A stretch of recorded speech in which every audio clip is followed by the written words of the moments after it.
স্বামীর সঙ্গে ঝগড়া করে বাপের বাড়িতে এসেছি। স্বামীর সঙ্গে ঝগড়া করে বাপের বাড়িতে এসে বলেছিলাম, তোমার সংসার করব না। স্বামী তখন নির্বাক হয়ে শুধু চেয়েছিল। বাড়িতে পৌঁছাতেই ভাইয়া প্রশ্ন করল, কি ব্যাপার আয়শা, তুই হঠাৎ বাড়িতে? কেন, আমি কি আসতে পারি না, নাকি আসা নিষেধ?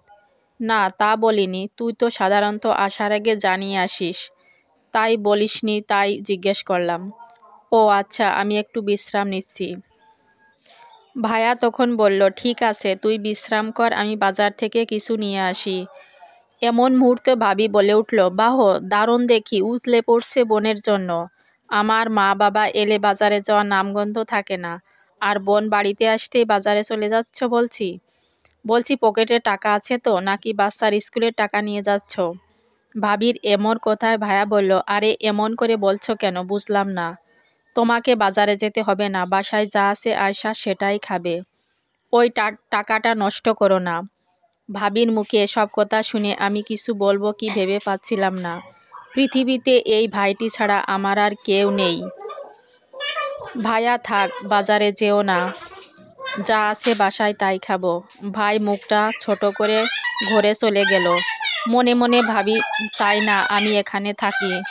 তার কথায় ধরন শুনেই বুঝেছি। যাই হোক, সেই দিন থাকলাম। আমার স্বামী আমাকে কয়েকবার কল ধরেছে, আমি ধরিনি রাগের কারণে। পরের দিন যখন ভাইয়ের ছেলের সাথে একটু খেলছিলাম, পাশের ঘর থেকে চিল্লাপাল্লায় শব্দ শোনা যাচ্ছে। আমি একটু সামনে গেলাম আর ভাবির কথাগুলো শুনতে পেলাম। মনে হয় আমাকে শুনিয়েই বলছে। আর ভাই চুপ করে বলেই যাচ্ছে।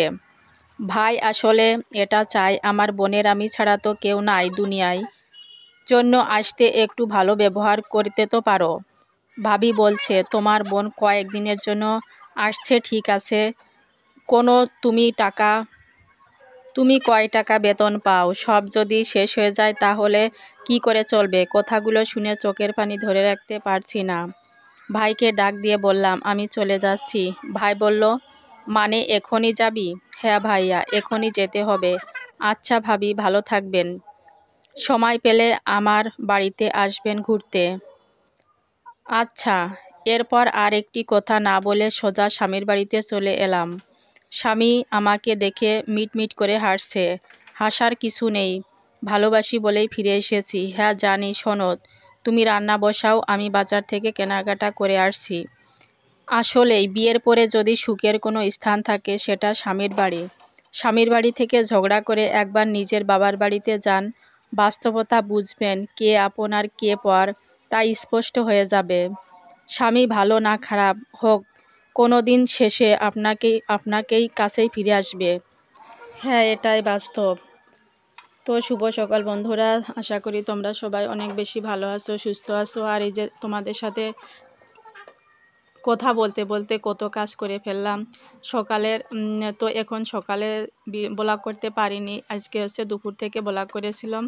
তো দুপুরে রান্না বান্না করে পুজো সেরে তারপরে এই যে একটু পিঠা বানাবো, তো সরা পিঠা বানাবো ভাবছি।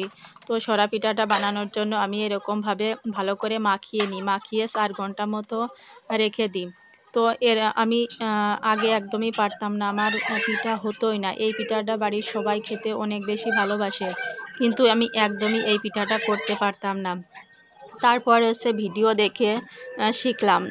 খুব এখন কি সুন্দর পিঠাগুলো হচ্ছে দেখো। আর এই পিঠাটা সবাই ভালোবাসে, আর দুধে ভেজালে সবাই অনেক বেশি খেতে পছন্দ করে, সেজন্য এই পিঠাটা আমি তৈরি করি। কিন্তু আগে হতো না, কোনোভাবেই এই পিঠাটা হতো না, কিন্তু এখন দেখো কত সুন্দর হচ্ছে। আর সকালে যখন খেয়েছি তখন অনেকটা ফুলেছিল, ভিতরে অনেকটা রস ঢুকেছিল।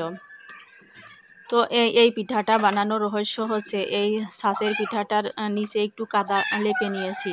তো কাদা না লেপে নিলে এই ছাঁচের পিঠাটাই কোনোভাবেই পিঠা হবে না।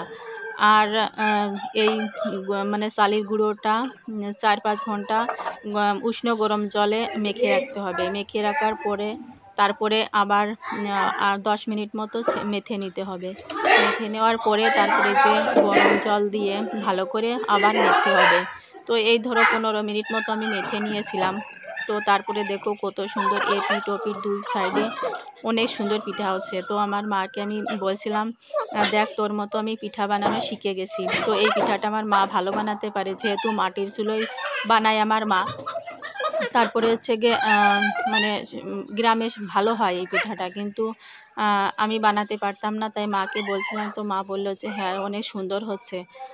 তো তারপরে এই যে আমার বোন হচ্ছে ভাতটা দিয়ে দিচ্ছিল। তো পিঠা খেয়ে আমাদের থাকতে পারবো না, আর তারপরে এই পিঠাটা ভিজাবো, তারপরে সকালে খেতে হবে। সেজন্য পিঠা বানিয়ে তো মানে 2-1 খেতে পারি, কিন্তু সব তো আর খাওয়া যাবে না। তো সেজন্য এই পিঠাটা ভিজাবো, তো ভিজালে তো আর খেতে পারবো না, এই জন্য ভাতটা দিয়া। আর এই দেখো মানে বানাচ্ছি আর ভালো করে মেখে নিচ্ছি, তো না মেথলে ফোলে না। আর এদিকে যে আমাদের বাড়ির পাশে একটা জায়গায় নামযজ্ঞ হচ্ছে, তো সেই নামযজ্ঞ থেকে এই যে আমার মা গিয়েছিল, বোন গিয়েছিল, পুচু গিয়েছিল, ছেলে মেয়ে গিয়েছিল। তো সেখান থেকে এই যে ওরা কি ভাজি ভুজি নিয়ে আসছে, তো সেগুলোই খাওয়া দাওয়া করছি। তো এগুলো ভাজি বুড়ি রাত্রি খাওয়া দাওয়া। ওরা দেখো সবার সে তিলক কাটা সবাই গেছিলো ওই আশ্রমে, ওইখানে একটা অনুষ্ঠান মানে নামযজ্ঞ অনুষ্ঠান হচ্ছে। তো আমি সারাদিন এক পাকও যেতে পারিনি, কারণ তোমরা হয়তো জানো যারা ভিডিও করো অনেকটা টাইম চলে যায় এডিটিং এর পিছনে। তো আমার এই পেজ আছে একটা, আর ইউটিউব চ্যানেলে অনেকটা সময় চলে যায়, সারাদিনে মানে খাওয়ারই সময় পায় না, এমনটা হয়। তো কি আর করা, কিছু তো করার নেই। তো তারপরে সমস্ত কিছু সেরে এখন বাজে হচ্ছে রাত 12টা। তো 12টার সময় হাজব্যান্ড এসেছিল এই 11:30টার সময় বাড়িতে। তখন খাওয়া দাওয়া করে গিয়েছিলাম এই যে একটু নামযজ্ঞ শুনতে। তো গিয়ে দেখি যে একটা মানুষও নেই, দেখো বুঝতেই পারবা যে একটা মানুষও নেই ওইখানে। তো তারপরে এই যে চলে এসেছি বাসায়, বেশিক্ষণ ছিলাম না, যেহেতু লোকজন নেই, আর তেমন একটা ভালো লাগছিল না, অনেক রাত হয়ে গেছে। তো দেখো আমার হাজব্যান্ডকে বলছিলাম আমাকে শাড়ি পরে কেমন লাগছে, বলছে তোমাকে শাড়ি পরেই বেশি ভালো লাগে, কিন্তু আমি তো শাড়ি পরে একদমই থাকতে পারি না। তো তারপরে এই যে রাত্রে শোয়ার আগে একটু ফেস ওয়াশ দিয়ে মুখটা পরিষ্কার করে তারপরে হচ্ছে গিয়ে শুতে যাই। এই বেশি কিছু নাইট ক্রিম নিই না, নারকেল তেলটা মুখে নিয়ে শুয়ে পড়ি। তো তাই আমি মুখটা ভালো করে ধুয়ে নিচ্ছিলাম, তারপরে হচ্ছে গিয়ে ঘুমোতে যাব। তো ভিডিওটা তোমাদের যদি এতটুকু ভালো লেগে থাকে তাহলে অবশ্যই সাবস্ক্রাইব দিয়ে পাশে থাকবে, আর ভালো থাকবে, সুস্থ থাকবে। টাটা।